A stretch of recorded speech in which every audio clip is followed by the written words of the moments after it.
आप सबका वेलकम है हमारे यूट्यूब चैनल पे। आज के इस सेशन में हम क्लास 12 के इंग्लिश के स्टूडेंट के लिए जो मैंने एक्सप्लेनेशन की सीरीज़ शुरू की है, आज इसका हमारा ये छठा वीडियो है, जिसमें हमने कल के वीडियो में पैराग्राफ 5 का कुछ पोर्शन मैंने एक्सप्लेन किया था और उसका कुछ पोर्शन जो है, कुछ भाग जो है बचा हुआ था। आज मैं इसको line by line, word by word explain करने जा रहा हूँ। बच्चों, आप इस पर बहुत ध्यान से इस वीडियो को देखिए, इसके एक एक शब्द को समझिए, इसके एक्सप्लेनेशन को याद कीजिए और कैपेसिटी क्रिएट कीजिए कि आप एक एक लाइन का एक्सप्लेनेशन अपनी कॉपी में बिना देखे लिख सकें। अगर आप ऐसी कैपेसिटी क्रिएट करेंगे तो आपको इंग्लिश बोलने और लिखने बड़ी आसानी से आ जाएगा। तो आइए आज का सेशन हम शुरू करते हैं। ये अगला वाक्य जो हमारा है वो है एक एक्सक्लामेटरी सेंटेंस है, व्हाट ए थंडर क्लैप। ठीक है, what a thunder clap, these words were to me के बाद देखिए साइन ऑफ एक्सप्लेनेशन, एक्सक्लामेशन लगा हुआ है, विस्मयादि बोधक चिन्ह। तो इसका अर्थ होता है, थंडर क्लैप का मतलब बिजली की कड़कड़ाहट की आवाज़। तो उसने जब सुना था ना, इसके पहले के पैराग्राफ में मैंने एक्सप्लेन किया था, उसने सुना था कि आज मिस्टर हैमल का ये आखिरी लेक्चर है और अब आज के बाद वो फ्रेंच उसके स्कूल में नहीं पढ़ाई जाएगी, अब जर्मन पढ़ाई जाएगी। तो ये बातें जो है वो नरेटर को एक बिजली की कड़क की तरह लगी। तो इसका पूरा एक्सप्लेनेशन आप ऐसे लिखेंगे, ये शब्द मेरे लिए बिजली की, ये शब्द मेरे लिए बिजली की कड़कड़ाहट की तरह थे। ठीक है बच्चों, अब दूसरी लाइन में पढ़ रहा हूँ, उसके आगे वाली आप अपने बुक से मिला सकते हैं।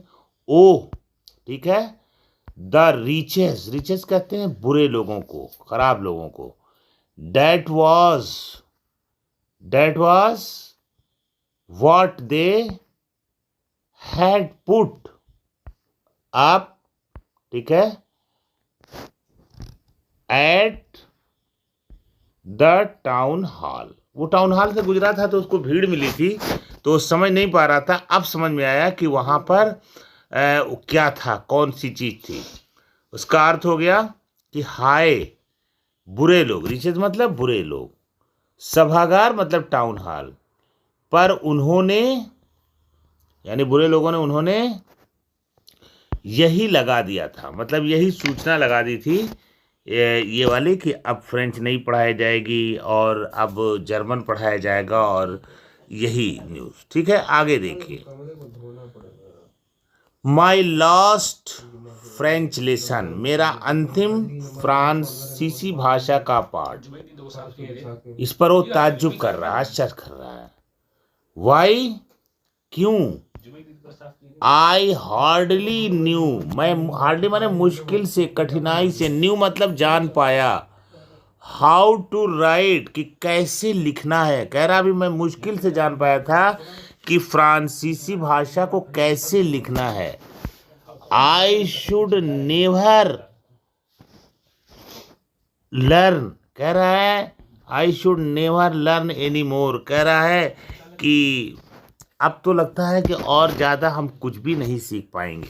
ठीक है, इसका सुन लीजिए कि फ्रेंच भाषा का मेरा अंतिम पाठ। इस पर वो आश्चर्य, ये शब्द सुन करके, फ्रेंच भाषा का मेरा अंतिम, अरे आश्चर्य कर रहा है, मैं मुश्किल से ही लिखना जान पाया था। ठीक है, कह रहा अब मैं आगे कभी नहीं सीख पाऊंगा। अगली लाइन देखिए, I must stop there, stop माने रुकना, देयर माने यहां। ठीक है, देन तब, देन तब, ओह हाय, वो मतलब हाय। ठीक है, हाउ सॉरी मतलब ये कितनी दुख की बात है कि I was for not learning my lesson, कि मैं अपने लेसन को नहीं सीख सका और मैं दूसरे कामों में लगा रहा, जैसे चिड़ियों का अंडा बटोरना और सार पे फिसलना, खेलना कूदना। ठीक है, तो इसका पूरा अर्थ आप सुन लीजिए कि वहीं और उसी समय मुझे रुक जाना होगा। हाय, मैं अपना पाठ याद न करके, यहाँ तक इसका मतलब, मैं अपना पाठ याद न करके फॉर सीकिंग बर्ड सेक्स, मतलब सीकिंग माने खोजना और चिड़िया पर बर्ड्स माने पक्षी और एक माने पक्षी का अंडा, और गोइंग और जाना कहाँ पे, स्लाइडिंग ऑन द सार। कॉलेज के अंदर, स्कूल के अंदर सरकौआ बना रहता है ना, उस पर बच्चे टहलते हैं, सरकते हैं, तो कह रहा उसमें लग गया। पक्षियों के अंडे ढूंढने और सार यानी वही सरकने वाला जो होता है, पर फिसलने पर। ठीक है, कितना दुखी हो रहा था। ठीक है, वो दुखी हो रहा था कि मैंने फ्रेंच नहीं सीखा, अभी थोड़ा सा लिखना ही मुझे आया था और मैंने अपने समय को नष्ट कर दिया, और मैं सरकने वाला खेल खेलने में और अंडा पक्षियों का बटोरने में, इसी में वक्त अपना बर्बाद कर दिया। आगे की लाइन देखिए, माई बुक्स डैट हैड सीम, मेरी किताबें जो मुझे प्रतीत हुई, कैसी प्रतीत हुई, सच ए नाइसेंस, मतलब एक फालतू की चीज उसको लग रही थी, उसकी पुस्तकें। ए वाइल एगो, अभी कुछ देर पहले, सो हेवी, बहुत काफी भारी लग रही थी उसको, बोझा लग रही थी, टू कैरी, ले जाने में। ठीक है, माई ग्रामर यानी मेरी व्याकरण की किताब, एंड माई हिस्ट्री और मेरी इतिहास की किताब। ठीक है, ऑफ द सेंट, जिसमें हमारे महात्माओं का वर्णन है। ठीक है, वर ओल्ड फ्रेंड, जो मेरे पुराने मित्र थे, नाउ, अब। ठीक है, डैट कुडंट गिव अप, जो मुझे अब छोड़ सकती हैं, यानी जिसको हमें छोड़ना पड़ेगा। इसका अर्थ सुन लिए कि मेरी पुस्तकें जो थोड़ी देर पहले ले जाने में भारी और बड़ी समस्या लग रही थी। ठीक है, पुस्तकें ले जाने में भारी और समस्या लग रही थी, मेरी व्याकरण और संतों का इतिहास अब पुराने मित्र जैसी लग रही थी, जिन्हें मैं त्याग नहीं सकता था। आगे देखिए, एंड एम हैमल उसके सर का नाम है, जो आज लास्ट पढ़ाई दे रहे हैं वो, उसके बाद वो चले जाएंगे। टू द आइडिया यानी वो विचार, डैड की, ही वॉज गोइंग अवे, ये विचार उसके दिमाग में आ रहा है कि मिस्टर हैमल दूर जा रहे हैं उससे छूट रहे हैं, उससे बिछड़ रहे हैं। Dad I should never see, अब हम उनको कभी नहीं देख पाएंगे, नेवर सी हिम अगेन, दोबारा उनको नहीं देख पाएंगे।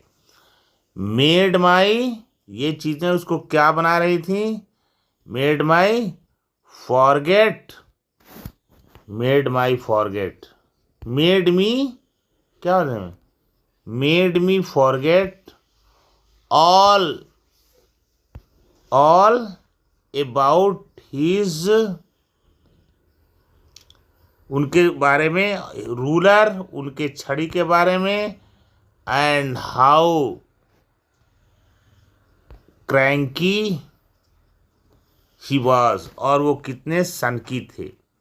मतलब इसका मतलब देखिए कि एंड एम हैमल के बारे में उसके विचार आ रहे हैं कि अब वो सर जा रहे हैं, अब कल से उनसे हम दूर हो जाएंगे, उनसे अब कभी नहीं मिल पाएंगे, ये सब सोच रहा है। तो इसका अनुवाद इस तरह से हो जाएगा, और एम हैमल के बारे में भी इस विचारने कि वे जा रहे थे, हेमल सर जा रहे थे, कि मैं अब उनसे फिर कभी नहीं मिल सकूंगा।